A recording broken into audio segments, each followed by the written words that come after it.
3, 2, 1. Hold up. Let's start that over. Happy Friday, everyone. My name is P.O.O.R, your lifestyle fulfillment engineer, here representing with the HT and the 8th FC. I don't know what that was.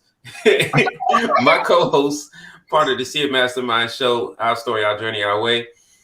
Bringing my brother-in-law, Maurice Bay, the helpful trucker. That's the HT. Welcome to the show. Yes, sir. Glad to be here. And my sister, your lifestyle, your financial conductor. I'm tripping tonight. But we gonna get it straight. With the children, I don't have any in tow. But welcome to the Seer Mastermind podcast. Our story, our journey, our way. We're streaming on Facebook, the Seer Mastermind group, as well as on YouTube. Happy that you're joining us tonight for a fantastic conversation. We're gonna be talking about trending behaviors. Is the money flowing to you? Is it flowing downstream or upstream? Is it flowing away from you, or is it flowing to you? Right?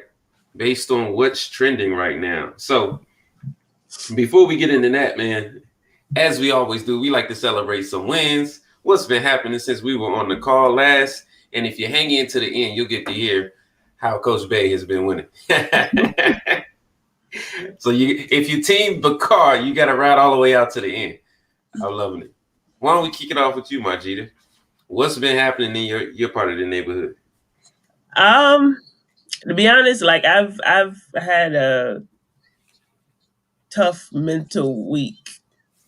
Maybe like the last week and a half mentally, I've been struggling a little bit. Not complaining at all, but just being honest. Like I haven't been able to focus the way that I would like to. So just had a lot on my mind, and also, there's a lot of things to do or on the to-do list, and like haven't had the focus to really get it done. Despite my intention, but just like mentally, if I'm not where I need to be, or if I feel distracted, emotionally, it's hard to get things done. So, just been a little off the last week and a half. So I'm working to get back on track. But yeah, just being transparent. That's how it's been. All right. So I'm going to squeeze you a little bit to find something. I mean, you made it this far. You made it 2 weeks. You're still here with us. Give us something. A win? Yeah. I did have, I guess it's the third meeting with my state planning attorney. And we did schedule to meet at the end of the month to finalize things when we take our trip to San Diego. She lives out there, so while we're out there, I can go ahead and get that paperwork done. Nice. So I did get my confirmation from a couple individuals to be trustees, successive trustees, if you will. And I don't know, it felt good, but it did feel good being able to like think about those things and put certain things in place to plan for if I weren't here, in the present moment. Like if for some reason something occurred to me in the near future, knowing that I've put certain things in place to make sure that the family will be taken care of. So I feel good about that. I think I appreciate that, bro. Because sometimes like I don't focus on, the things that I did accomplish, because it's just like, that's just kind of like what needs to happen. But so yeah, you can call that a win. Wonderful. And let that be a lesson to each and every one of you listening. Celebrate your wins, even the smallest ones. That's how you build a winning habit. Awesome. Maurice, holla at me, bro. I was going to push back and be like, why you push her for a win like that, man? We don't win every week. But whatever. Says who? As long as we still here, we winning. You could say that. That's one bar. You could say that. But I'm guessing if she would have been like, well, I'm winning by just showing up, you'd have been like, nah, we got to come up with something better than that. No. I would have accepted it, and we would have moved on to you as we're doing. But she was able to squeeze one out. Sometimes we focus so much on what's not working. All right, even when we get down, be like, hold on, what is working? Like, I ain't shot myself, you know. Like, you can go negative. So what happens when you can't squeeze one out? I don't like the terminology, but it's all good. You know what I'm talking about. Why y'all acting up all day? You guys started. That's right. We just getting started. Nowhere. Man, look, we're just tapping into the wins and trending behaviors here with this here Mastermind Podcast. Our story, our journey, our way. We haven't even gotten into the show.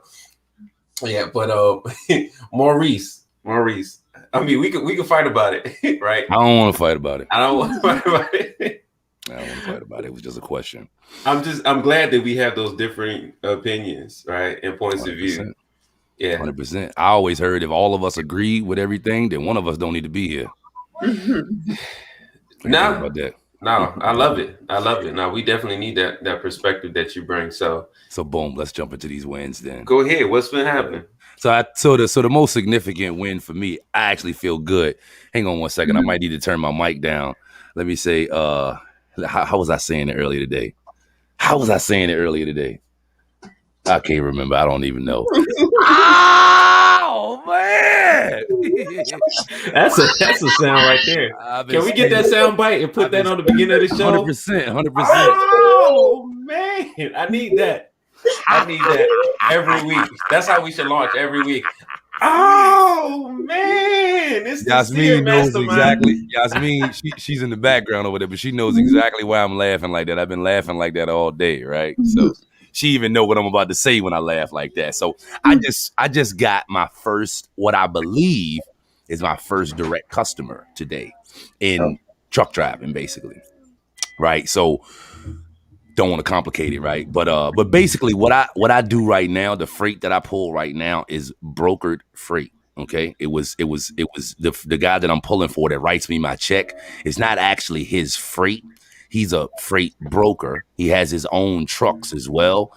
And when big companies, I don't know if you ever heard of West Rock or not, Majida, before. I'm not sure. Yeah, well, West Rock is the place that I go to. I go to all of the different West Rocks. And so essentially West Rock calls a person like him when they got a bunch of stuff that need to be moved from one facility to the other. And because he got so many trucks and because he worked with independent contractors like myself, they know that he can cover 1,000 loads that need to be moved or 5,000 loads or whatever that number is, right? So I work through a broker. It's cool, but you know, being that it's through a broker, I mean, it's not a direct customer. You know what I'm saying? Yeah. So if there's an issue with that broker, then, you know what I mean? I got to find somebody else to get work from. Well, anyway, I just found today my first direct paying customer, somebody that's actually out buying land, cutting timber, and then he has a few trucks, but he also works with independent contractors, and he is looking for some. The guy just got started in chipping hardwood, like just now.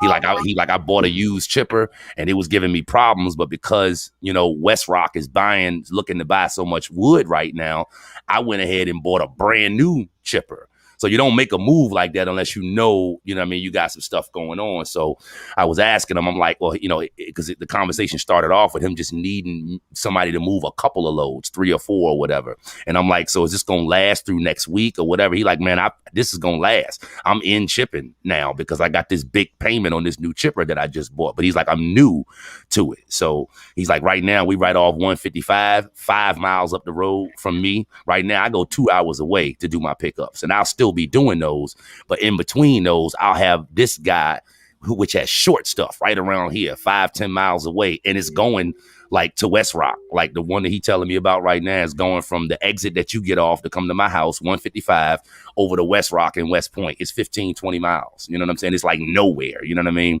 And he's like, you can stop by whenever to pick up one. And what makes me I don't want to stretch this out, but I've been talking over the last few weeks, and I don't want to stretch this out. I've been talking over the last few weeks about finding a complementary run, something to complement what I'm already doing. And so it's always interesting when you're talking about something and then it shows up, you know what I mean? Because this is exactly what it appears to be. He's like, he got like, I don't know how many acres to clear over on 155. And he's like, after that, we got some stuff to clear down in King William. We would need you there too. And then after that, we got some more stuff to clear over in Charles City. So he sounded like he got work through the rest of the year.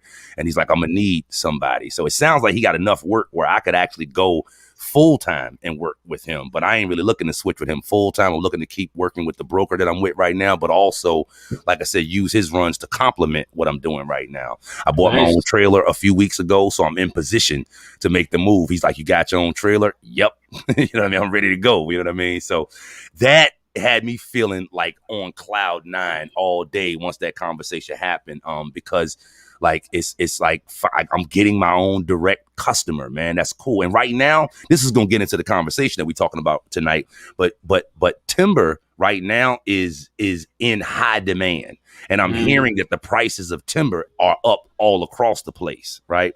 So I've been thinking in my own mind, I'm like, well, if I can work with a direct customer as opposed to a broker, chances are that if they are being paid more for their material, the broker is not going to pass that down to me. He going to keep that extra money for himself. But the direct customer would more than likely be incentivized to pass that on to the people that he's working with. So some of the, I don't know, I hope you understand everything that I dropped just now, that I ran down, but it was a beautiful feeling. It was really good feeling. It's just getting independent.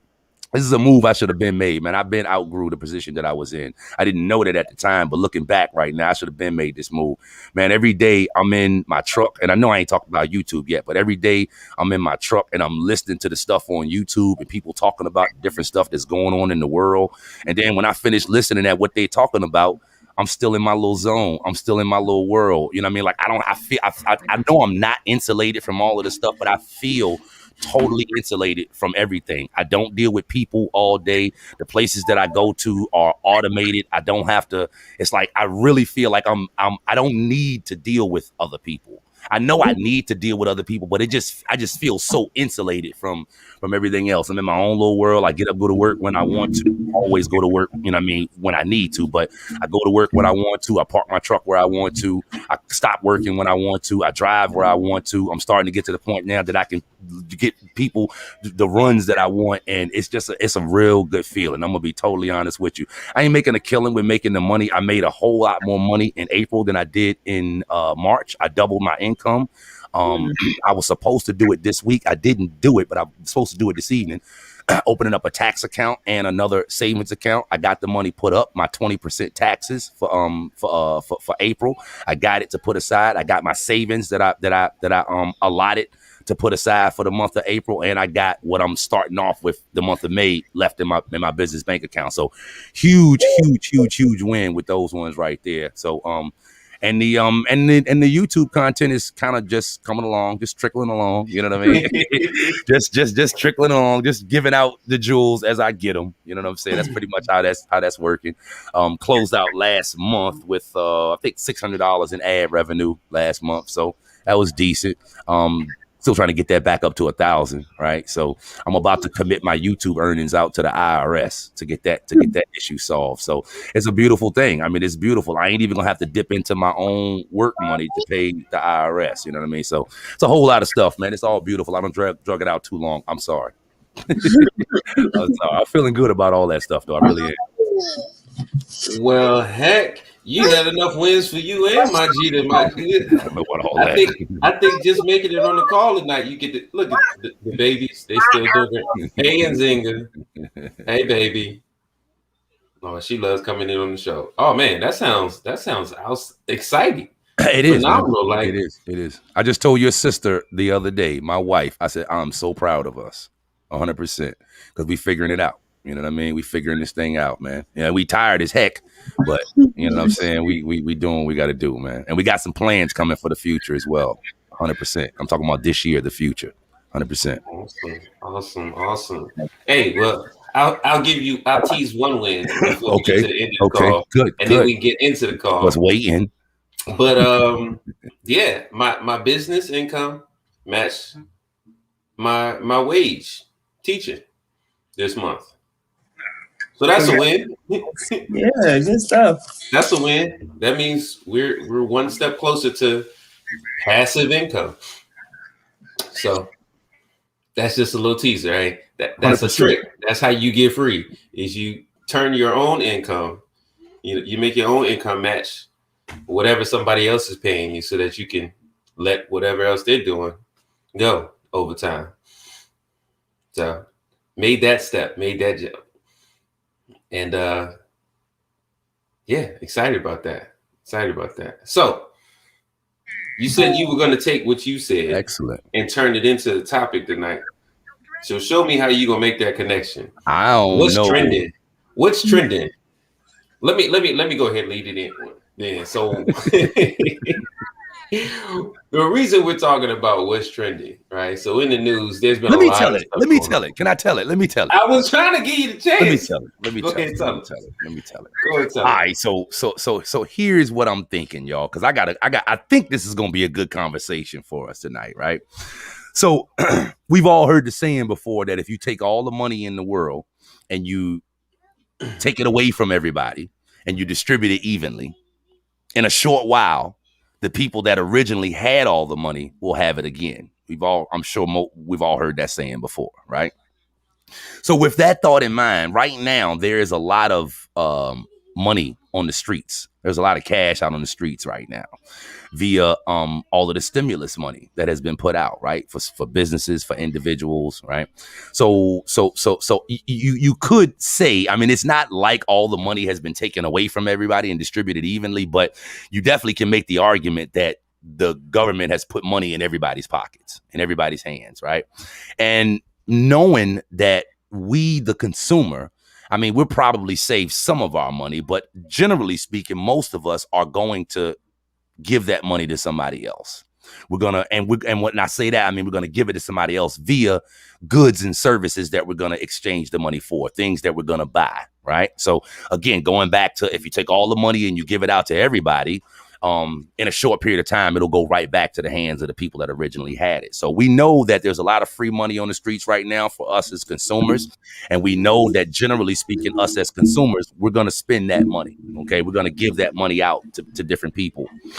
The question is, how can an individual position themselves to not just be the one that's spending that money and putting it out, and become the one that is receiving what's being put out into the market? I just now said a few minutes ago that timber, the price of timber right now has gone up, right? So if I own a truck and a trailer and I'm able to, you might want to mute that. Yeah. If I own a truck and a trailer and I'm able to haul the equipment, the commodity that is in demand right now, maybe that's an example of me putting myself in a position where I can receive some of that money back, essentially, right? I've heard that car dealers right now are posting record profits because they don't have to haggle on their prices right now because of demand.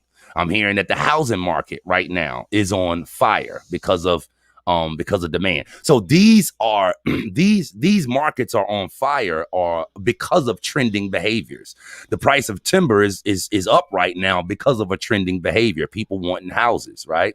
And the price of houses is up right now because of a trending behavior. A lot of money on the streets, low interest rates, right? That's a trending behavior. Me and Yasmin was passing a Starbucks the other day, and we noticed that the Starbucks occupied an old bank. And she was bringing out the point. Then we started talking about curbside service and how that's the new norm and all of that good stuff, right? And restaurants that are offering a service like curbside service, they put themselves in a position to still be in business and to still receive some of this money that the consumers are putting out on the streets. The ones that don't offer that, obviously, they can't partake in that. But so we just talking about trending behaviors, right? Because knowing what people are doing gives you an indication of where the money is going, right? And so that's kind of that. I was kind of thinking along those lines, man. You know, trending behaviors as far as finances, economics, but also as from a marketing perspective. All of us are marketers, right? And we need to know the trending behaviors. We need to know what people are doing so that we can adjust for that in our marketing messages and in our marketing techniques, right? In my other mastermind, they told us, they said every message that you put out, make sure you let people know, support small businesses because people want us. So there's this right now, this big move of wanting to get away from spending money with big company, right? Another trending behavior. So if we understand these trending behaviors, what people are doing, then we can put ourselves in front of the flow of money that's coming out on the street. So I wanted to know what you guys think about that. And I wanted to know, that's basically the question. What can an individual do? What are some things that we can do to put ourselves in front of the flow of money? The money is out on the streets right now. People got it, right? And if you offering a service, then that's in demand. People are spending money right now on stupid things, right? Things they really don't need, not to criticize anyone. So that's the question. That's the question, though. How can we put ourselves in front of that wave of money that's out on the streets right now? You got an answer for that, Dakiro and Zinga? You want to talk economics with us tonight? We listening. Right. Well, no, I brought Dakira in because she actually was learning about producers and consumers this week. So I wanted her to share the definition for those two words. So what's a producer? Somebody that makes something. And a consumer? Is somebody that buys something. All right. So just wanted to share that little lesson. There it is. Yeah. It's an important lesson. So to answer that question, I think it really just comes down to, are you producing or are you consuming? And so if you were like going to a shop and you were buying something, you're a consumer. Yes. But if you're making something like bread or pizza or Indian food, well, that means you are a producer. You're a producer, right? Mm-hmm. So to that point, though, right? Like we've most often been conditioned or programmed to consume, right? So like that's most people's default MO, right? Like action. Yeah, right. It's to consume, it's to purchase, it's to spend. And so to use the term that you said earlier about insulating yourself, I think it's important to first recognize, like be aware of your habitual actions. Your weakness. Your vice. Yeah, I mean, your programming. I mean, that's what it comes down to. Yeah, 100%. I read called Secrets of the Millionaire Mind. I go cooking. And it talks about thoughts lead to feelings, feelings lead to actions, and actions lead to results. But what leads to your thoughts is your programming. Like your programming controls your thoughts. And so if my programming is telling me that I should spend, right, that's the thought. The thought is to spend. Then my action is to go, right? Well, then my feeling is, well, I feel good when I spend. When I go buy this thing, right, I get that immediate gratification. So if you're spending, then you're a consumer. Yes, then you're a consumer. So if my feeling is I feel good when I spend, right? Or I get that immediate gratification when I do it. And then my action, thoughts lead to feelings lead to actions lead to result, right? Like then there's this like never ending cycle of I have to continuously spend to get that, what do you call it? That, what's that word? That hit? Yeah, like it's like a drug almost, right? Like I gotta continuously spend to get that, but it never is fulfilled, right? That's drugs. That's how it is. Yeah, crack addicts spend their whole life chasing that first high, 100%. But understand, like if you have to first be aware of that, and most people don't know that they don't know, right? They're unaware that they've been programmed to spend. Right. So, oftentimes when I'm introduced to people or I'm meeting with clients, I get, I can't manage my money or I'm not good with money. Right. Because they've been programmed to believe that. Right. Like that's not true belief, right? Like it's not true or false. It's just your belief. It's your program. Your program has told you don't know how to manage money, and so people feel like they have to get somebody else to do it for them. When all we got to do is change the programming. We change the programming from being a consumer to a producer. Then it shifts. What can I produce that can add value? What can I produce that can benefit other people? And then your shift starts to focus on what I can produce. But then in terms of that, like even myself, I know that I still emotionally spend. So in order to insulate myself against that tendency, right, against that programming, I have to put systems in place to eliminate or mitigate that tendency, right?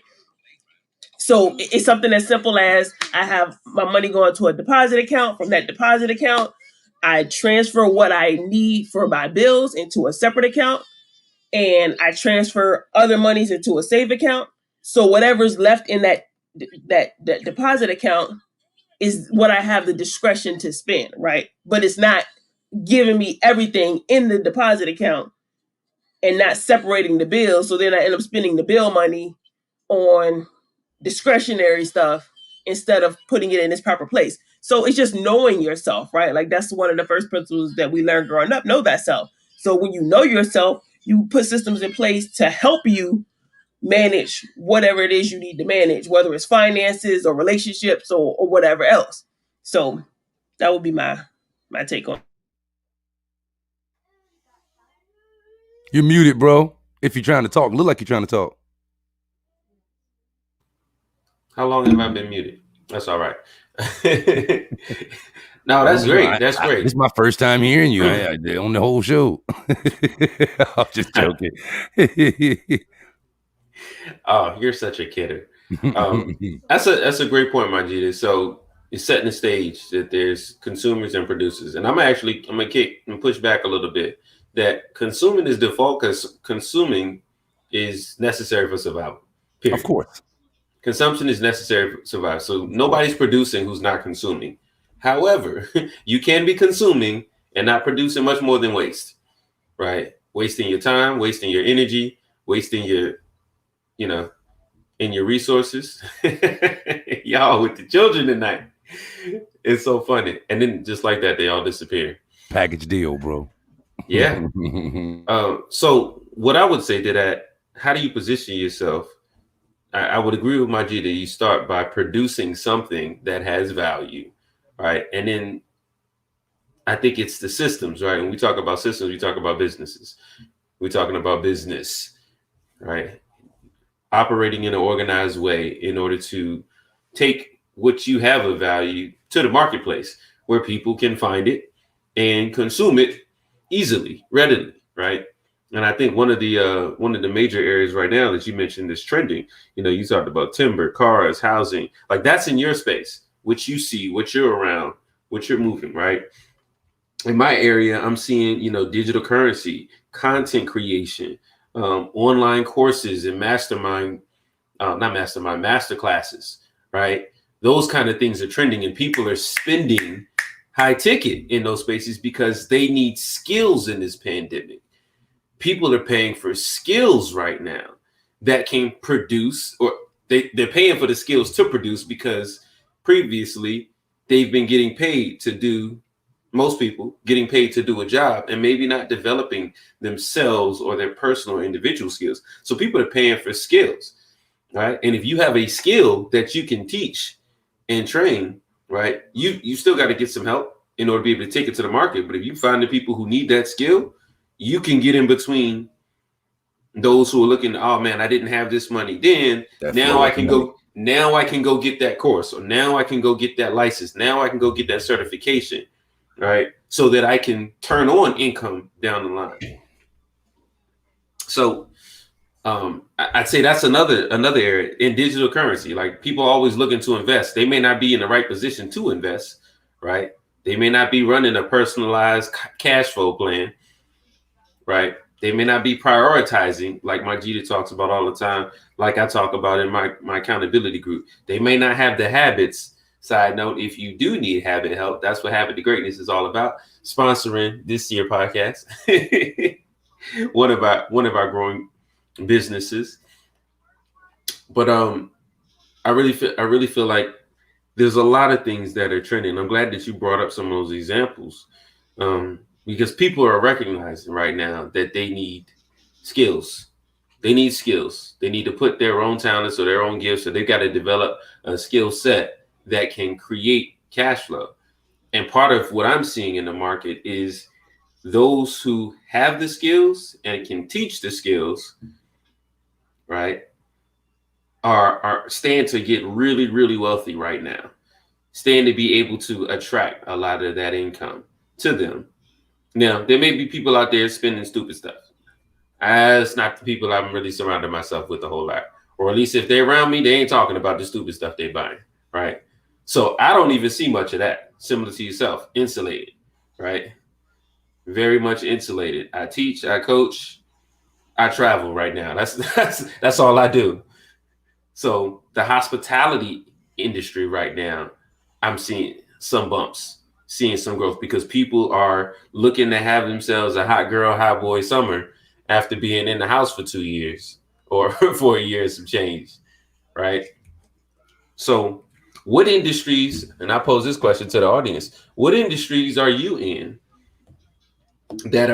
and what's trending in your industry right now? Good question. What's trending in your industry right now? Good Majid question. to step away, but I think you've already mentioned some things. And along with what's trending, where is the money flowing? So that kind of goes along with it. What's trending, but where is the money flowing? I would say that's where the money's flowing. What's trending? Is that what you're thinking? What were you thinking? Not always the case, right? Because what's trending could be, there's stuff in entertainment, right? That people are going out there and, everybody wants to post a reel on TikTok or something, depending on what you got on. And I'm seeing all of this going on, but like, I only see a few people who are running ads, right? I see certain people who are running ads in those spaces. I see certain people who are utilizing those spaces to get eyes and attention to be able to specifically sell things, right? So there's a lot of people just throwing up content, and there's a whole lot of attention. That's the stupid stuff that I see. All right, it's not all stupid, right? You guys are having fun, having a good time. Like, I'm all about having a good time. But when there's money flowing, right? Are you consuming or are you producing with it? That's what I'm asking. Are you consuming or are you producing with it? So, Majida, what's trending? Oh, go ahead, Maurice. Go ahead, Majida. Go ahead. Oh, maybe she didn't know what to go with. Okay. No, go ahead, Maurice.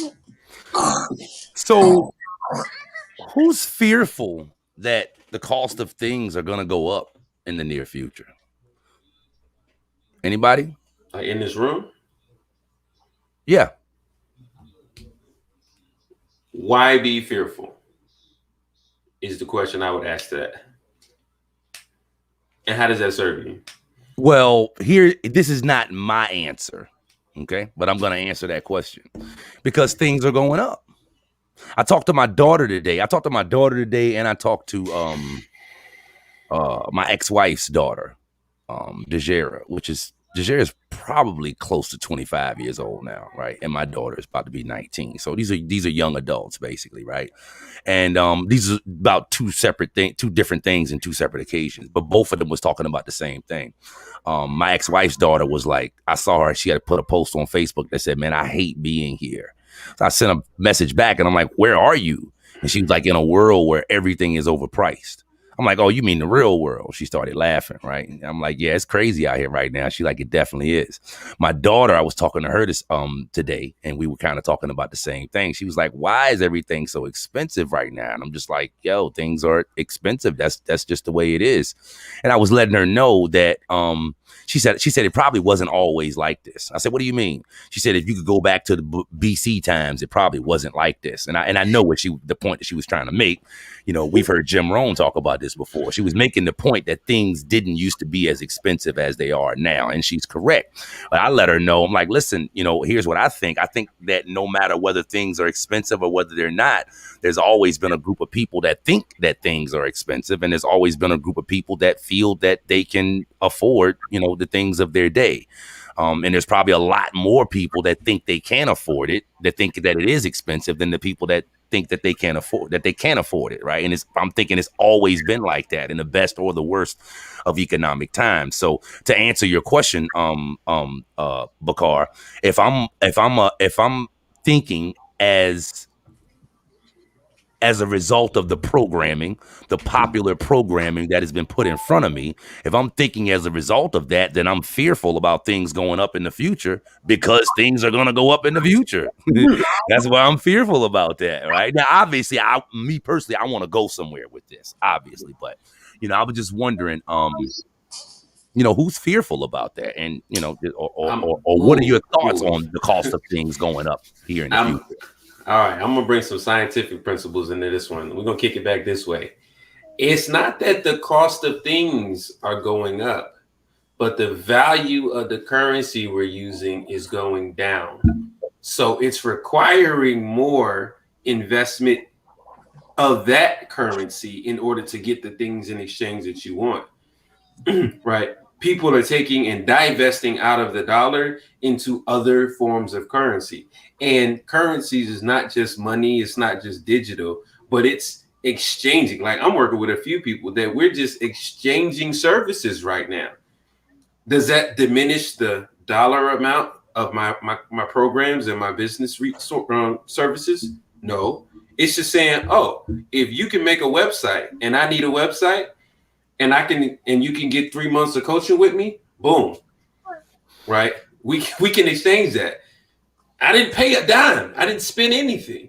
We both got what we needed, right? Almost back to bartering. So is the cost of things going up? Not necessarily. But is the value of the currency we're using changing? Absolutely.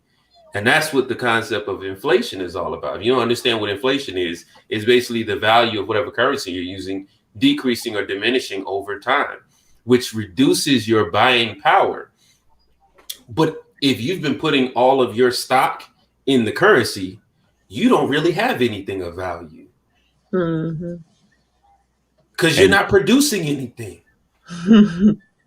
Hence why that individual would be fearful. I didn't mean to drop the mic on them, but that's where the fear would come from. I don't have anything of value because my dollar isn't worth what my dollar used to be worth. You've put your value in the dollar, right? Like, that's what you value. And not in the juice you need. You know what I'm saying? If you could produce juice, then you could go get some of those dollars that you're spending. Like, oh, wait. Every time I go out, I'm sorry, I didn't mean to cut you off. No, go ahead. You sparked me. Every time I go out into the world, I know it's going to cost some sort of money. So I go looking for opportunities, right? Like, how is the market right now parting me or other people from their dollars? That's what I see when I go out into the world. How is the market parting? I was on vacation last weekend in Orlando, and every time I went outside, I was looking at how is the market parting me from my dollars? How's the market parting people like alcohol, and they haven't had a good drink in a social setting in a while. So that's popping right now. Hey, people want to go on vacations. I was staying in an 8-bedroom house with a bunch of people. Whoever owned that, parted me with my dollars, right? Yep. We needed food, right? We had an in-house chef, man. My man was cooking up a storm. So guess what? I didn't go out to eat. Which, hey, we took those money and we all invested in him. So he parted me, me from my dollars because he was cooking up a storm and it was worth every dollar of it. And I mean, every dollar. My man had us stuffed just we only had 2 meals a day and we were stuffed all day long. It's crazy. But that's the major difference, is it? The fear comes from putting your value in the currency that you're using and not in the products and services that actually carry the value, or the people even. Let's go a little further. The people who produce the products and services. Yeah. Right? That's where I invest my currency in people. Because people can produce stuff. And if I need stuff produced, I ain't got to worry about a dollar or a Dogecoin or nothing like that, right? All of that is bonus. That's extra. I can exchange with people. What do you need? All right. Well, look, If I need to throw a little something on top to get you to do the work, boom, it's done. And to piggyback on that, right, you're only fearful when you're not prepared. Ooh. And Say more. conversation that John and I had, I think last week or the week before about inflation. I think it was last week. We talked about inflation, and he gave some tips about things that people can do to prepare themselves. Right, wealthy people anticipate what could and often will happen, and they simply prepare for it, so they're not caught off guard. Right, it's not an emergency because they're planning ahead. If you're living just for today, if you're living for the moment, you're not thinking about what's going to happen 3 months from now, 6 months from now, a year from now, 2 years from now, right? You're not thinking about the effects of what's occurring now and how it's going to impact you later, right? You're just living for today, and that's short-sighted, right? So, like I mentioned earlier, like my win, right, that I found was like planning for my death, right? When I'm gone, I want things in order, right? So, like that's and that's something that ET said the other day. Like, if you think more about death, then you'll live life more fulfilled, right? You'll live life more abundantly, if you will. And so people got to start thinking, and it really comes down to that. Like, are you thinking, right? We said thoughts lead to feelings, but if most of your programming does not encourage you to think, you're not even conscious about what's going on around you. And so it's hard to take actions or to modify your behavior because you don't even know what's going on. You're just reacting to whatever comes your way. I had a conversation yesterday with a coworker, and I told her that I got shot shamed, right? Right, shot shaming, right? I call it shot shaming because I hadn't gotten the vaccine yet, and like people shaming me because of it. And I'm like, when did that's the thing. it is. It really is. Try me. I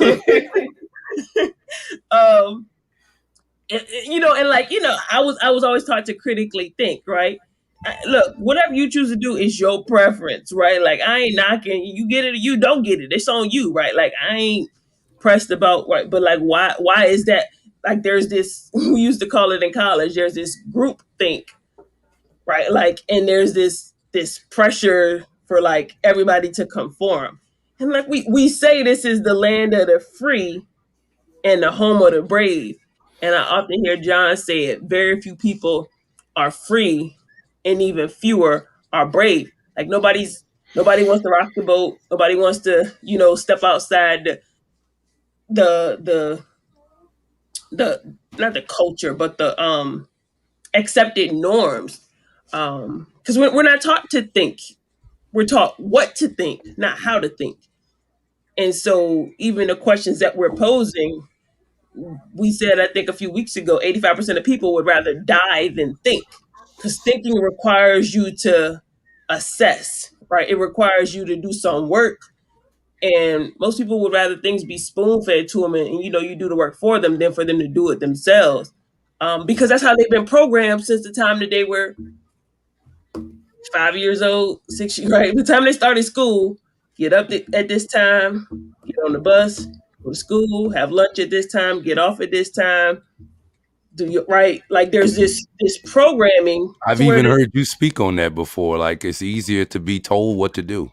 I've heard you speak on that before. Yeah. And so to that point, part of what you're saying in terms of what people are looking for, they're looking for coaching, they're looking for guidance. We've learned it growing up. Men love to follow and not to lead. And I think over this past year that we've been having these conversations and, masterminding and whatnot, we've recognized that like we have to step up as leaders because we can, being honest, we probably didn't see ourselves as such until we expose, or if we did, we weren't operating in that. So now that we're operating more so in that, it's like, oh, this is what we were right. Like now it's being revealed to us that like this is what was meant when he said men love to follow, not to lead. This is what was meant by, you can't just point the way, you have to show the way. And so I think that's what we're doing, and trustfully is bringing certain things to people's awareness that they can transcend their condition, right? They can transcend their programming, but they have to be willing to do the work. They have to be willing to invest the time to get to the other side of that. So to answer your question about where is the money flowing, what's trending in your industry, um, people in terms of finance, like people want to invest, right? People, they want to get their money working for them, right? And a mentor of mine always says that in the financial services industry, we do really well in good times, but we do incredible in tough times. So like tough times, right, economically are coming. Like there is going, things have been booming and bustling even after the pandemic last year. And, you know, even the stock market took a dive.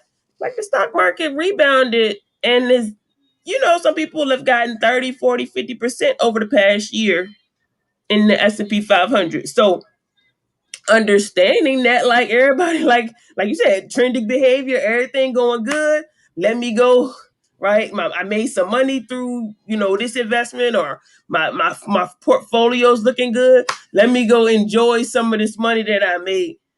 But are they preparing for when things deflate, right? We talk about inflation, right? There's also deflation. Are they preparing for deflation? And so a couple things that, you know, were recommended from our conversation the other week were to get cash heavy, right? Because if you got enough cash, right, regardless of what the cost of, I mean, what the cost of things do, or you know, you got enough, get your paper up. Right? Like you can. I know you don't like that saying, but that's what you just said. Paper, okay, right, yeah. What she just said, and I wrote it down too. I mean, John said to get cash heavy, right? Because if you got enough cash, regardless of what's going on, cash it is ain't king gonna in a rough last forever. economy. You said what? Cash is king in a rough economy. Somebody said, if cash is king, credit is queen. Something like that. Yeah. I think I heard that. Cash is king in a tough economy because people press for cash. People need cash, and that's when people are backdooring. And you know what I mean, it's like, yo, here, take it. I need to, you know what I mean, just take it. And you can get assets then at a deeply discounted price if you got cash. If you got the cash, you know what I mean. Yeah. If you got the cash. Ooh, but so it's a good question. Well, one way, even just one last point on that is, I said even commodities, right? You talk about exchange. All right, if I know inflation is on the rise, what can I invest in to hedge against inflation? 100%. That was another question that I was gonna kind of get to, because we were talking about putting yourself on the other side of the money that's in the market now by producing something. But I was thinking producing something, investing in something, or acquiring something. Either one kind of puts you in the same position. Go ahead. Do I cut you off? I apologize. No. Like some of the trending behaviors, right? Like you said, the housing market is booming right now. So it's a great time to fix and flip, right? I'm waiting for when it's a great time to buy and hold, right? Like that's my bread. But it was always a good time to buy and hold. That's my understanding of it. I'm saying, right, in the present moment, because there's such a high demand for housing, and in people's mind, there's not enough inventory.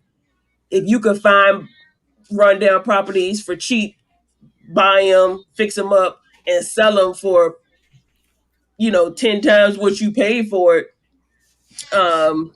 Then the fix and flip market is great. Ooh. Go ahead. Buying and holding, you can do that now too. That's the long game, right? And I'm always for the long game, right? I'm always for the long game. I'm not feeling the short game. I'm really not. Right, but if you want, right, if you need to stack some cash right now, fixing and flipping is a way to do it.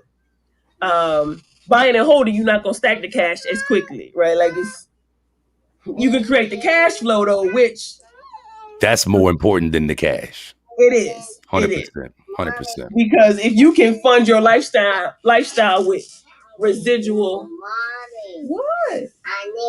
You hit your knee. It's all right. If you can fund your life, if you can fund your lifestyle with passive or residual income, then you're free. So no Yep. matter what's happening in the market, right, you can move a little differently because you're not worried about feeding your family or keeping a roof over your head or none of that, So it's just your preference, right? You gotta know yourself. And I think sometimes we can get caught up in the short game of making that quick money, and nothing wrong with that. But you gotta have a long term plan too, right? You gotta diversify, if you will, into things that's gonna help you to mitigate whatever the economic climate is, right? I learned that from a book, Money Master the Game by Tony Robbins, right? Like you gotta, no matter what, whether it's inflation, deflation, a bear market or a bull market, you prepare. You can take advantage of any market condition. But you can't do that if you. And this is something that y'all said earlier about having, skill sets. Jim Rohn used to say, and he said this years ago, decades ago. He said, in the 21st century, you got to have more than one skill. It ain't just developing one skill set. You got to have more than one skill, because one skill set may be good for one market or one or two markets, but it ain't gonna be good for all markets.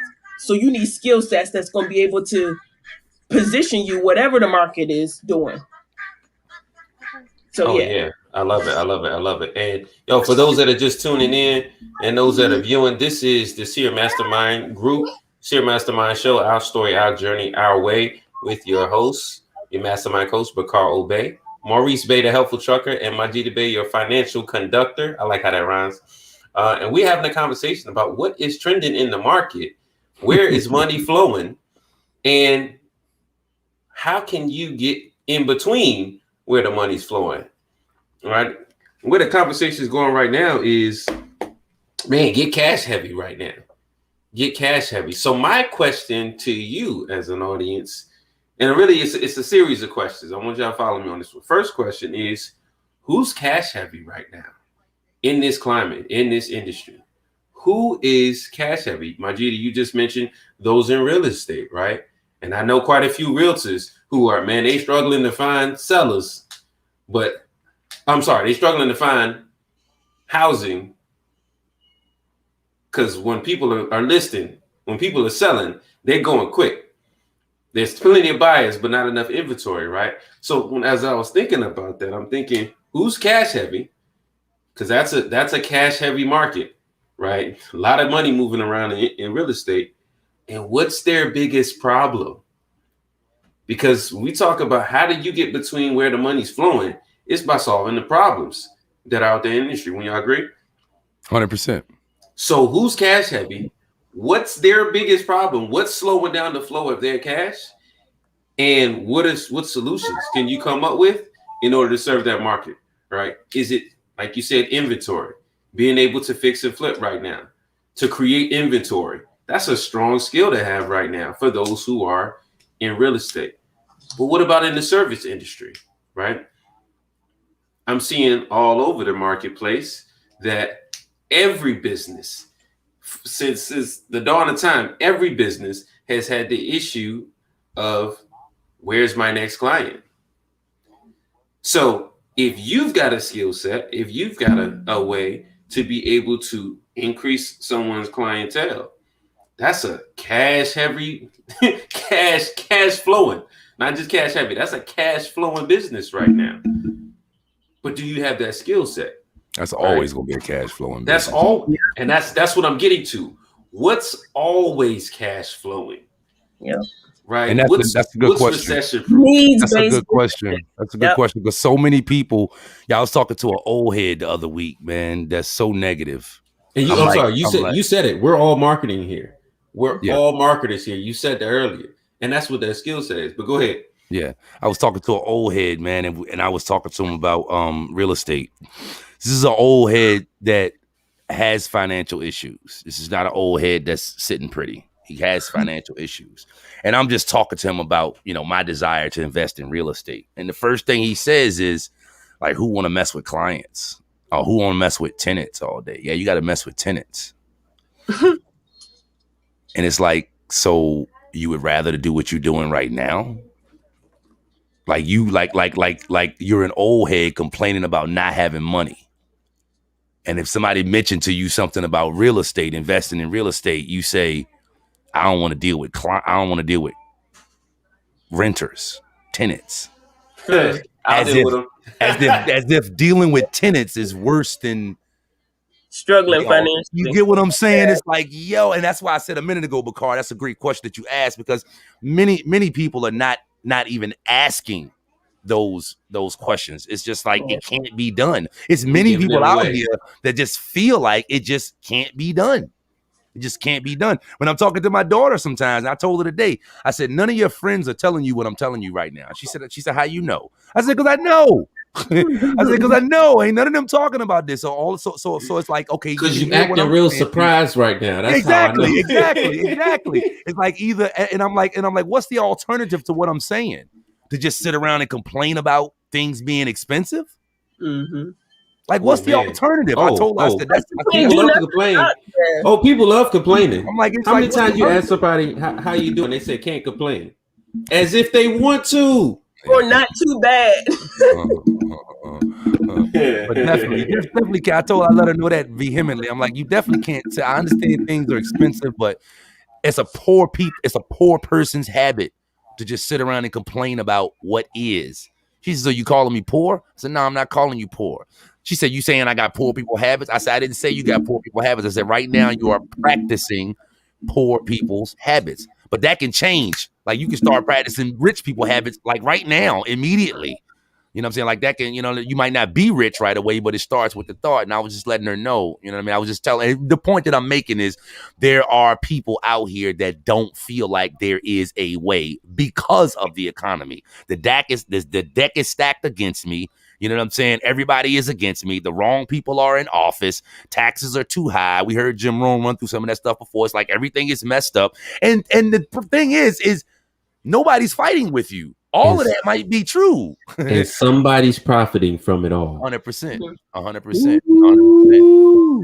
There are still people thriving, and there are still people that are not profiting from all the chaos. And watch this. Just to throw this out there. The more problems you create, the more solutions you come up with. If you're wired to create solutions, man, the greater business would be creating the problems. 100%. If you could come up with the problems for others to solve, you got that's what this. Oh man, we get into some shady. Wait a minute. Say that one more time. I'm gonna say it one more time for those way in the back. I'm saying if the businesses that are thriving are the ones who can solve the problems, wouldn't you think it's even bigger business being the one who could create the problem? It's called the federal government. I was saying, there are those that do that. If you're in position to create the problems, then you can control who's coming up with solutions and can stand to benefit from it over and over and over. Oh, you need your business to grow? Okay, throw us that cash and we'll create the problem for you. I don't even want to go there. I'm saying me personally. Because I'm just saying, if I was diabolical, I'd be out here like Pinky in the Brain trying to take over the world. Be like, oh, you need a problem? let me go stir something up for you. Oh, my business is not going. Oh, really? Here's your problem. You know how much business war generates?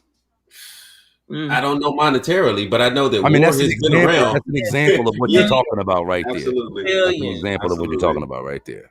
Somebody stands to thrive from all of the problems that are being created. So that's a whole nother. A pandemic was a problem, right? The pandemic is a problem. Well, what were the? Oh, all right. Because of the pandemic, it led to unemployment. Because of unemployment, we need stimulus packages. Because of stimulus packages, it's creating inflation. We need to raise taxes on the rich and the middle class. I mean, for the money what's the incentive to not create more problems? You get taxed every time new problems show up. Oh, we need more government programs to solve the problems. And I'm not saying that those in government are corrupt. I'm just saying there's some accountability lacking. There's some accountability lacking. Side note, H2G. That's why we are accountability, building accountability and accountable leaders every single day, because accountability will solve that issue of incentivizing creating more problems. You know what's trending? Problems. That's what's trending, Maurice. Problems. If you can create problems and can find and can find a way, I'm sorry, if you can create problems for those who have solutions, right? Because that's the other thing. Like, I have solutions, but I don't have a problem to solve. Problems to solve. Yeah. Oh, you need a problem? You need a problem to solve? Hey, what's it worth to you? What's it worth? I'll go create the problem. That's crazy. I got you. Yeah, that's what the government's saying every day. I got you. I got you. Here's the stimulus check. We're gonna need all of that back. I got you. I mean, you can't get mad at the government about that. You know what I mean? It's not the government. The government is not. Yeah, the government is a system designed by people to create problems and solutions in order to fund a lifestyle for certain people. Yeah. But we ain't talking about that. That we not. That's one of those things right there that all of us as Americans have to deal with. They're all listening. Yet, in spite of that, there are those that thrive and those that don't. That's all. So that government is not the determining factor. You know what I mean? Like, that don't have nothing to do with it, I would say.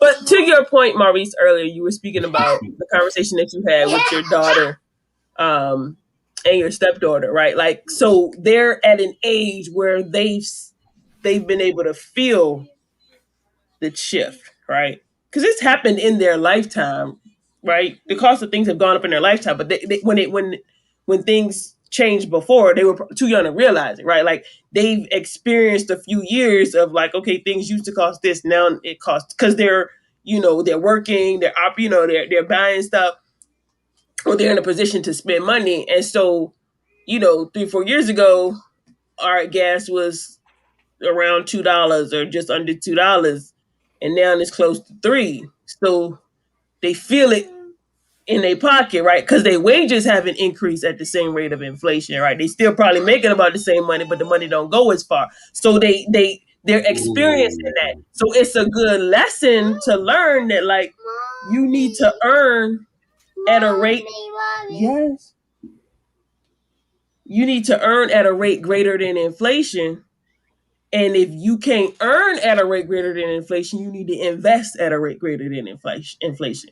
And last time I checked, ain't nobody giving cost of living increases greater than the rate of inflation. It might keep pace with inflation, but it ain't greater than inflation. So you got to then learn how to put your money to work for you. So, like, that should be the lesson that they're taking from it. Like, all right, you working for money, but the money that you made last year ain't gonna go as far this year.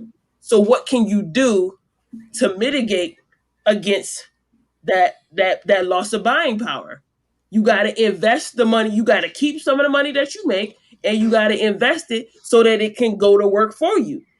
So it makes up that difference or even more, right? Those are the lessons that you learn in life. You can't control the government. You can't control the economy. All you can do is control your attitude and your activity as it relates to what's changing, right? Jim Rohn says you got to set a better sail. It's not the blowing of the wind. It's the set of the sail. So how are you going, like you said, sit back and complain that, oh, this woe is me and this ain't right and that ain't right. You can't change those things. All you can do is change what you do. So what can you do about it? What solution can you come up with so that you don't feel it the way you feeling it right now in your pocket? And to piggyback that, I got some great homework for us and the potential of a next show as well. Love it. I think it, and I'm gonna run it off real quick, and then I got a question for y'all, right? Because I'm looking at the time too.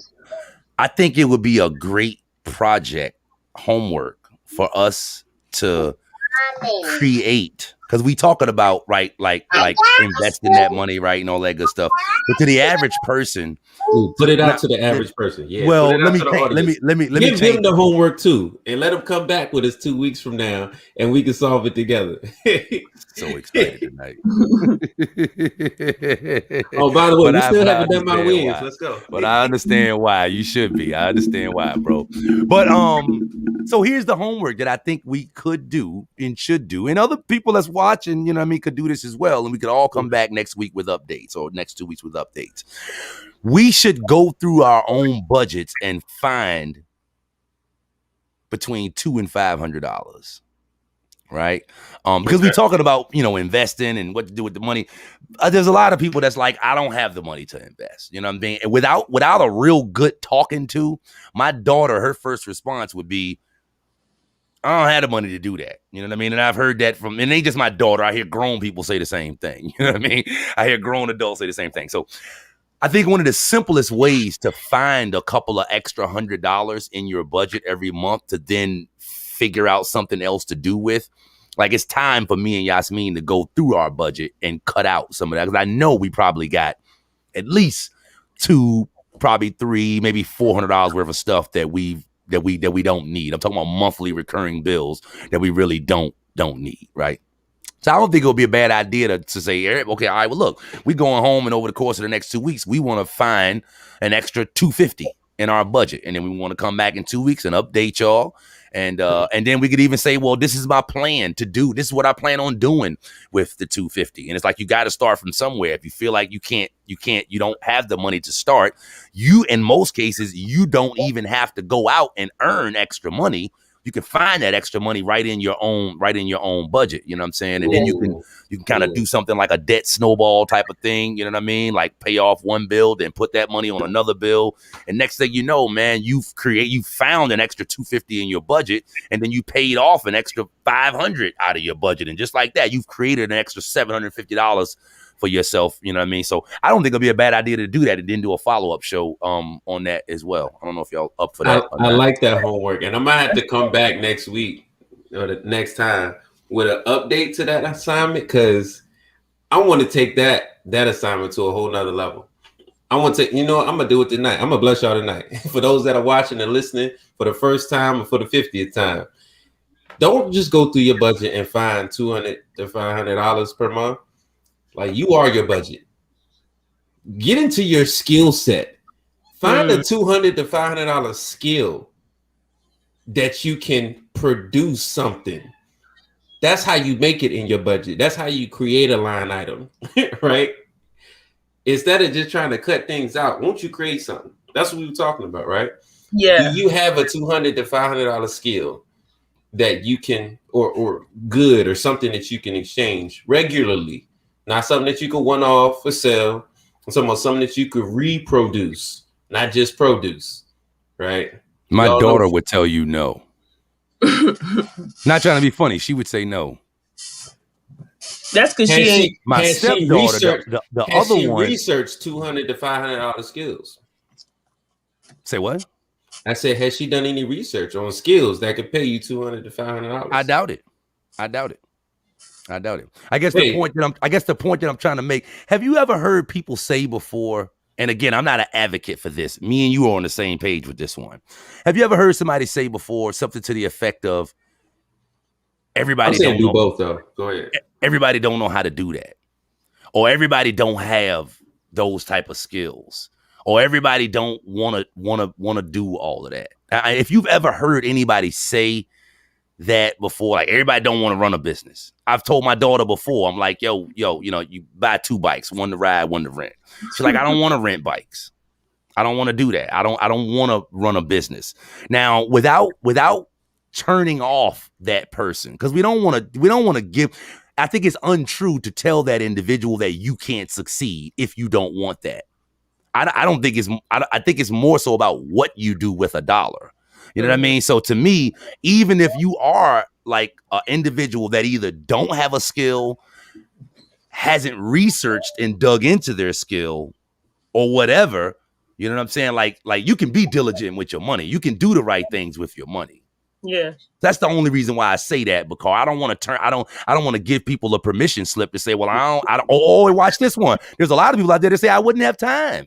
That's one thing that I would have said to you a few months ago. I got a skill set, but I don't have the time, or like Majida spoke about earlier, I don't have the mental clarity. I can't even think about it. I can't even, my life is so hectic right now that I can't even focus on learning how to give my skill set. But again, that's not reason to say I can't come up with an extra $250 a month to invest in myself in something, or putting myself in front of this wave of money. You know what I mean? So I just to kind of marry those 2 points to your point, Maurice. Everybody can find that money, right? Most people can find that money in their budget, and then they can turn around and invest it in acquiring the skill. 100%. Yes, everybody can do, right? Anybody 100%. Can do that. But also to that point, I'll give you an example.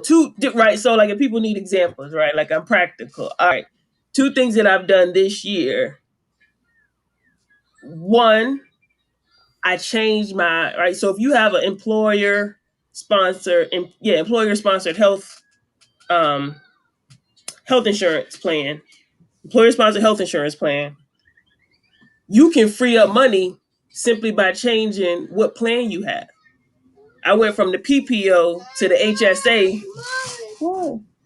The bathroom again? The Kira. I love it. Yo, this is the Seer Mastermind Show. Our story, our journey, our way. Tonight we're giving out homework assignments, because we don't just talk about it, we be about it. And we're finding out what's trending. And Maurice just assigned us, the Helpful Trucker is helping us to dig into our budgets here right after the end of the new tax season, right? Because they gave us an extension on that.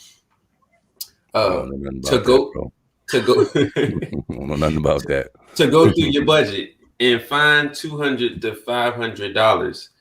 I came back with don't just find $200 to $500. I'm saying research skills that can pay $200 to $500 in something that you could reproduce. And Majida was just marrying the concepts together for us. Yeah. So to continue, right? So if you got, right, one thing that I've done personally is I looked at my healthcare insurance, or my health insurance, and I realized that I'm a fairly healthy person, right? And I typically only go to the doctor once a year, right? Other than when I was pregnant, I go to the doctor once a year, right? Get my annual physical, make sure everything good, then I don't see them till next year. Well, I save myself $90 a week by going from the PPO to the HSA. She just did her homework. Who's next? So I'm saying, but this is the thing, right? So like I found the money there, right? The money's so if you're a person who's generally healthy, you only go to the doctor once a year. That's typically covered under the HSA program or the HSA plan. And so you can still get the annual physical. The children can still get their annual physical wellness checkup, right? They can still get those things and it not cost you out of pocket. Now, it is the high deductible plan. So if something crazy happened, you might have to come out your pocket $5,000, $10,000 if it's something serious before right? But if I'm saving myself $90 a week, 90 times 52, that's like $5,000.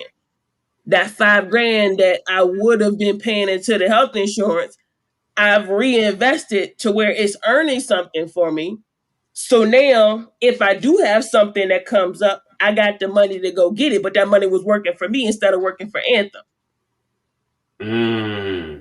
Right? But that's ways that you can free up money without doing anything different. You just change your healthcare plan so that it works better for you, instead of just picking the high plan with the low deductible because you don't have a habit of putting money away. I love that, because you don't have to have talent to do that. Absolutely not. You know what I mean? It's good to have talent, like P.O.O.R said, and find a way to get paid with your skill. Yo, it's just like you don't have to be talented to do that.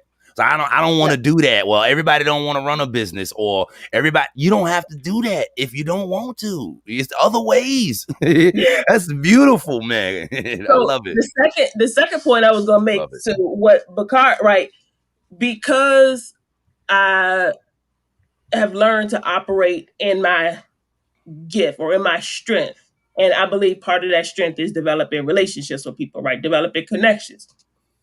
Because I've operated in that, I have people come to me offering me money. I have to turn down opportunities because I don't have the time or the capacity to like manage it all. But literally this week, I was offered, and I did accept this offer because I really had to just make a couple phone calls.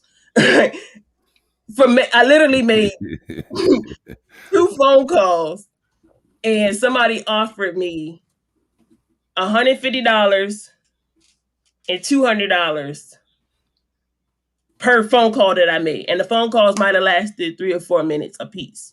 Bruh, that's who's doing that? Who need that?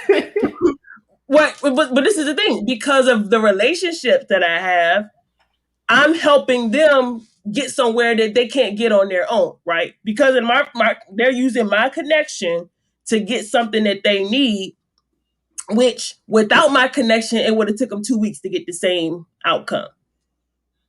And so it behooves them to offer me something, right? I ain't asked for it, but they offered it to me. So I made an extra $350 for making 2 phone calls because I'm positioned, right? I'm in position to help people solve a problem. Did her homework twice already. Maurice, we behind. She did her homework twice already. Homework wasn't assigned till tonight, so I'll find something else, right? She said, I'm just giving people. But that's what I'm talking about right there. Stay right there. Right in what you just said. Oh, I thought you was gonna continue. I thought you was gonna continue too. What happened, bro? I want you to continue, but stay right there with that thought. Well, I'll go out and find it. You see what you just said? I've already done it twice already, but you've built up the muscle, right? And let me tell you, is it easier to go back to your budget and find $200, $500, or to find a skill that can pay you $200, $500 over time? Over time. You don't have to even find the skill. Not even find. Like you already have. Right? Yes. That's what I was getting at. Right. It's a find it within you. Yes. It's a skill that you're probably. This is something already doing. Yeah. Right. Talk about in the 12-week year. He said most people can earn 2 to 3 times what they currently make. 2 to 3 times what they currently make without doing anything different. If they just apply the skill set that they have on their job with their employer to another. Mommy, bathroom. You use the bathroom. Oh, listen. She ain't wash her hands. I'm kidding. Hey, that's my joke. But you know what? That gets into my win earlier, right? Mm-hmm.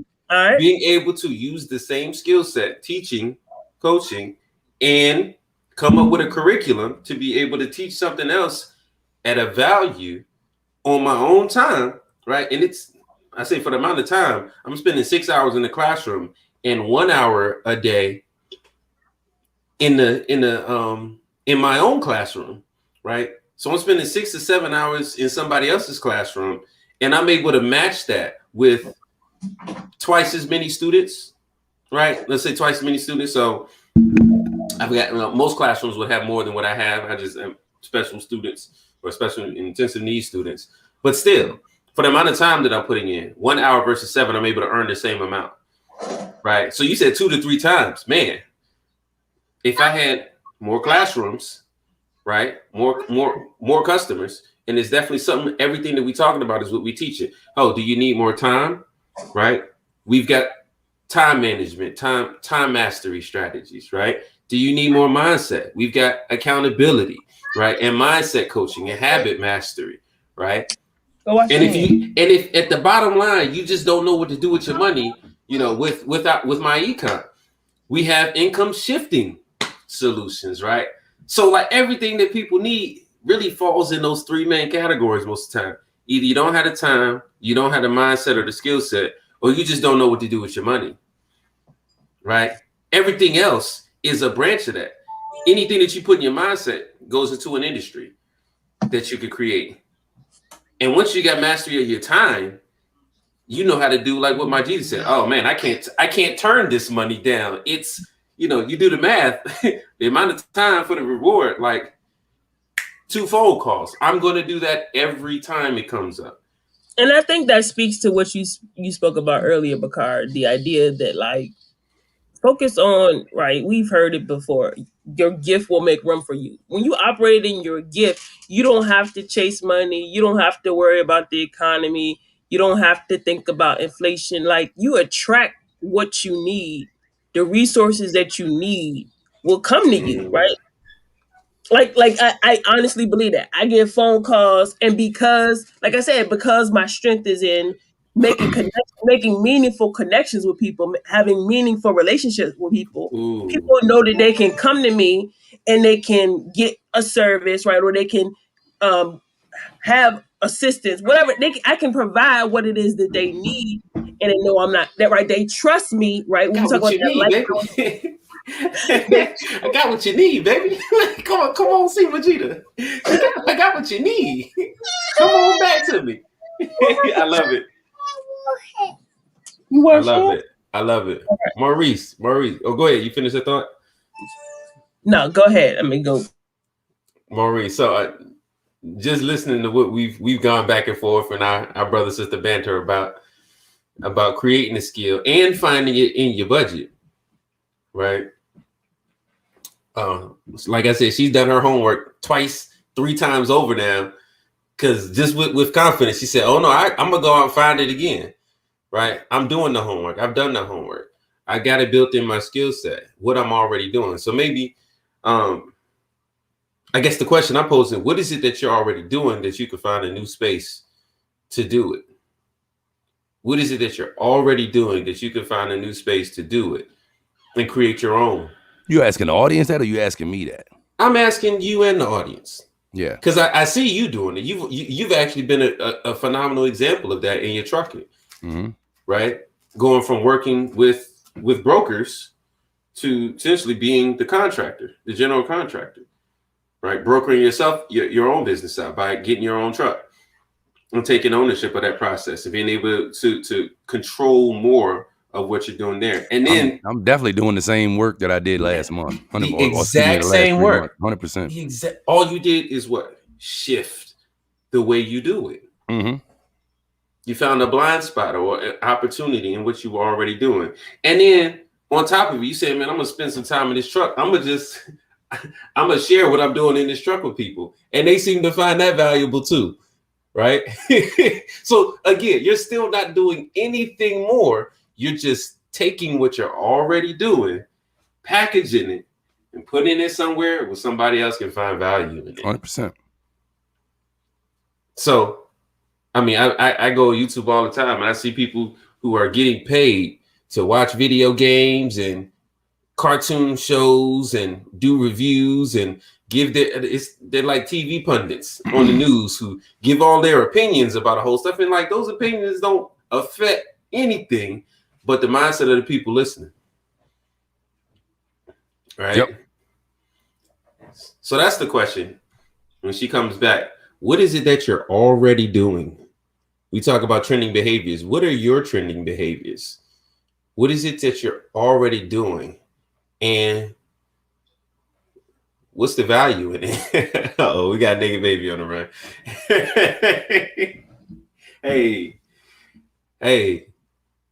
Hey, great question tonight. Yeah, man. I had one more question, but I don't want to crack it open. I'm looking at the time right now, but I did have another question. I wanted to ask about minimum wage just went up. I read an article a week or so ago about new minimum wage standards in Virginia, at least, but I guess it's probably going to went into place in a few states. And again, I don't want you to answer this right now because we like to talk, so we're gonna get into a whole nother conversation about this. But is this really going to help? Is this minimum wage increase? What are your thoughts? And not your as in my co-host, your as in the people viewing I'm talking about. What are your opinions on this new minimum wage? Is it a good thing? Do you think it's going to help? But again, I don't want to get into that tonight. That's a good continuation, because it is, I think, really much in alignment with the question. What we talking about? I totally agree. It's very much in alignment. I totally agree. Hey, somebody's still controlling that money and giving it to the same people with the same habits. So it really befalls on the people who are receiving it to do something different. Right? At the end of the day, the whole question is, you give all the money out and it's going to go right back to where it came from. Unless you do something. Different. You know, and I think about like the ocean, right? Like, all of the water may come up on the shore, but what is it? The tide goes right back out. So how do you dig a well? How do you dig a quarry? How do you dig a pond, right? So that the water comes and it stays in. Yeah. Right. How can you create something like that? That's what I'm talking about here. But I like the idea. So what's the what are we coming back with the homework? Yeah. Let's continue the discussion. Let's come back with that. Let's find between 200 to 500 in our own budgets, right? Share our experiences on how we had to do it. And hypothetically, and I'm talking to you or anybody else that might watch this and want to participate as well, if you can't find 200, find 100. Right, find 100. If you can't find 100, 20. Find 50. Find 20. Find 25. $20. I think you started off the show with little wins. You know what I mean? Little wins. You know what I mean? Go right back to that. Little wins. You know what I mean? So yeah, if you can't find 200, and if you can find 1,000, go for it. Don't stop at 5. Don't stop at 5. And then when we come back in 2 weeks, we'll talk about our experiences with that. And if you watch this show between now and then, you can join us again in 2 weeks and see how that turned out for us. And then also we can, I guess, with that same show, we can probably continue on with, you know, that minimum wage discussion, and you know, we'll come up with something else to throw in there as well along those same lines. And what y'all think about that? I say, go ahead, B. I was just gonna say, and no, I think that's great, and let's just hope, you know, there isn't massive protests and more of that nonsense happening in between, because you know, might have to touch on that. Not anticipated, but just whatever, man. We're gonna go with the flow, you know. I did want to share this as part of our conversation tonight. I'm gonna share my screen so y'all can see this. Let me see. So that's the link to the article that I shared up there. But I came across this in anticipation of this conversation. And this is from October of 2020. But it said top 1% of U.S. households hold 15 times more wealth than bottom 50% combined. Top 1% of U.S. households holds 15 times more wealth than bottom 50% combined. And so just right, it just some things to consider, right? It says the U.S. Federal Reserve shows that the wealth gap in America has widened and economic inequality increased in 2020 amidst a coronavirus pandemic that has disproportionately impacted low-wage service workers and people of color, which coincides with the report published earlier this week showing that global billionaire wealth has currently skyrocketed at an unprecedented rate. So stimulus money was printed, people, right? But why is the wealth gap widening as a result of that? We've been talking about that all night. Right. It's to that same point. According to the latest Fed data, top 1% of Americans have a combined net worth of $34.22 trillion, or 30.4% of all household wealth, while the bottom 50% of the population holds just $2.1 trillion combined, or 1.9% of all wealth. Disproportionate. All right.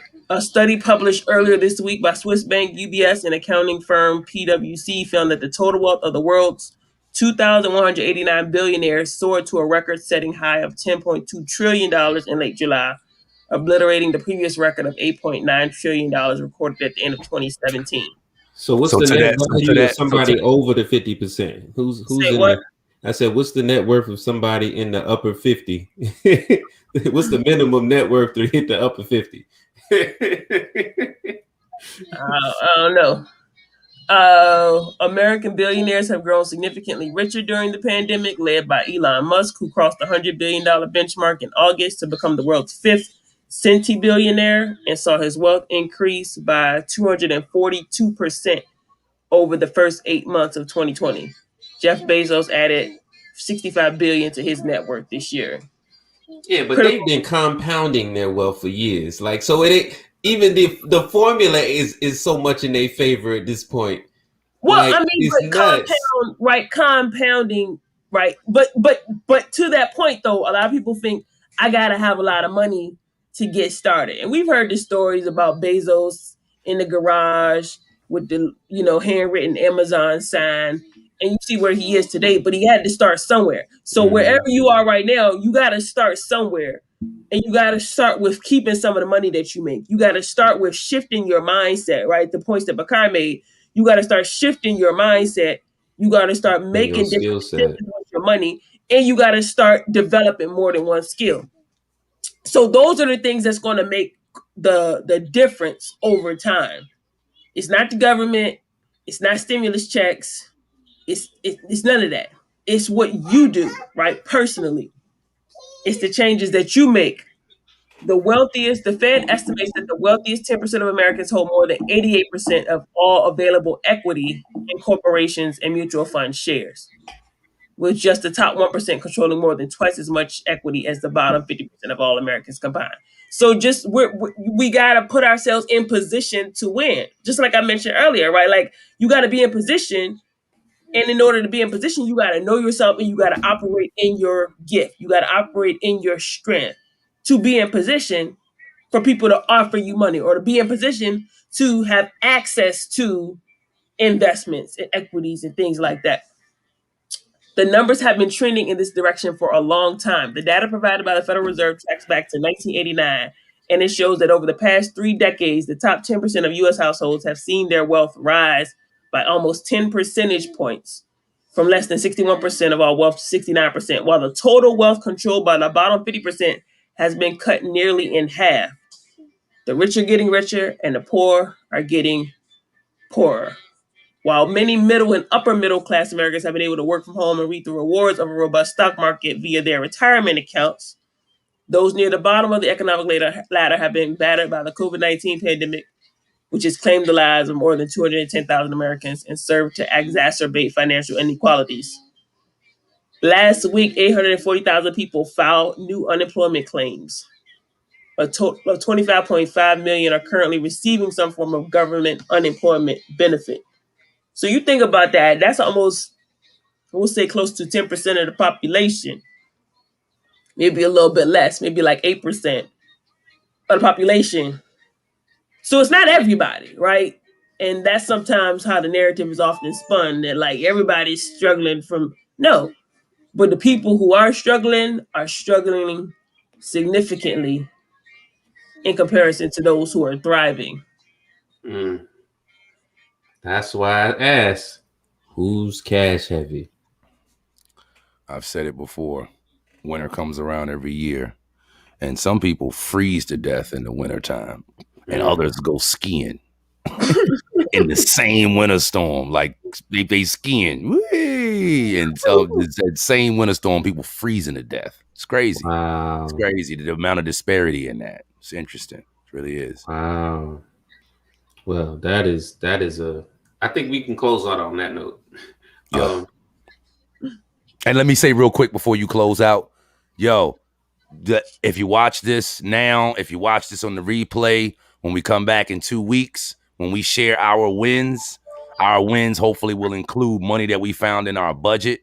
Then if you've been kind of watching this and following along with us, YouTube, Facebook, or on the replay, and you created some extra money in your budget as well, be it through the method that P.O.O.R was talking about by identifying a skill that you could trade with somebody, or you just kind of dug it up in your own budget, like I was sharing about, like Margita was talking about. Either way, when we share those wins on the next show, if you've done that, then like you can comment and you can share those wins with us as well, right? So Because man. us three can have these conversations off camera. We had these conversations on camera so that people can get benefit from it as well. So Absolutely. And man, I want to provide some resources. We'll have to go back and put this on the YouTube. But again, we got one of our partners in there in the chat. So shout out to Sister Sonia, who's watching with us tonight. But man, we all working together. If you need help shifting your income, right? We offer support in H2G and Habit to Greatness, as well as with Ronnie Bay Enterprises. Or is it Pride Financial? Are you transforming? Financial Pride? Yes. We shifting. A new name. We shifting, right? So again, shifting your income or shifting your mindset or just shifting your time around to be able to get more out of it. We here in this here mastermind group, the Helpful Trucker, Majida Bay, your financial conductor, and myself, your lifestyle fulfillment engineer, putting together a plan, providing you with a clear plan to turn your goals into your lifestyle. We're here for you. Come find us, Facebook, Instagram, YouTube. We're all over the net, right? We've got unique names, so you can find us. You can find us easily, but definitely in 2 weeks, we can help you shift your income. We'll put some resources out there for you. Hey, I love it. I love it. Great conversation tonight. 100%. And I love the assignment. Let's put it to work. Right on time. And I'm gonna take a unique approach to mine. Because I already know where the 500 is. It's in the debt I gotta eliminate. Okay. However, my focus is on growing a skill or developing a skill that can eliminate the debt. That would not only free up that 500, but create an additional 10K a month. So a 10K debt, that's 500 a month. But I'm targeting the 10K and not the 500. Right. The 500 would be wiped out by the 10K skill. That makes sense? Yep. So that's my approach. That's the way I'm attacking it this month. We'll see how it play out in 2 weeks. How close we get. Cool. Love it. Well, hey, you've been rocking out with the Seer Mastermind group. This is the Seer Mastermind show. Our story, our journey, our way, with your mastermind coach, P.O.O.R, the helpful trucker, Maurice, and your financial conductor, Majida Bay. Find us on all social, all over the place, LinkedIn, Facebook, Instagram, YouTube. And we're here to help. We're here to share the journey, to show you what it looks like. Hey, I don't know how many of us. That's why I was trying to figure out anybody in here above the 50% right now. What you mean? Probably so. I believe so. Yeah. 50%. So what you mean? The 50%, the people that she was talking about that has the lowest wealth. Oh, it's about 50% of income earners. The body 50. I might be. I don't know. I'm curious what that threshold is. Oh, man. I think, when I looked at it before, I think the median income was like, I don't know, 60K or something like that. Okay. So, well, I'm curious what that number is, because we can definitely we're representing all different groups, right? So just showing that there are people with different mindsets in all of those different areas. But there's something that the top 1% got in common. So we're gonna go through that next time. Love it. Well, hey, enjoy your families tonight. Enjoy your weekends. Happy Mother's Day, everyone. Coming up this weekend. Bro, real quick, they like to separate things by race. Median household income range from $87,000 to $43,000 for Asian households. 41,511 for Black households. Median household income for households with non-Hispanic white households increased to 67,937, and households with Hispanic householders increased by 1.5% to 51,404. And those numbers are from 2018. So, Apple. Yes. She's so cute. No. She's also a boss. Well, cool. That's great info. You be coming with the stats, so that's why I stay close to you to learn the stats, to share the stats, and put the stats into action. I just Googled them, but all right. Oh man! All right, yeah. Hey, have a great night. Have a great weekend. Again, happy Mother's Day, Majida. Happy Mother's Day to my sister Yasmin. Happy Mother's Day to all the mothers out there in the world. Our mother, your mother, and for those that are watching, hey moms, we're here to help. We're here to help. Have a great night, y'all, and we'll see you in 2 weeks. Peace.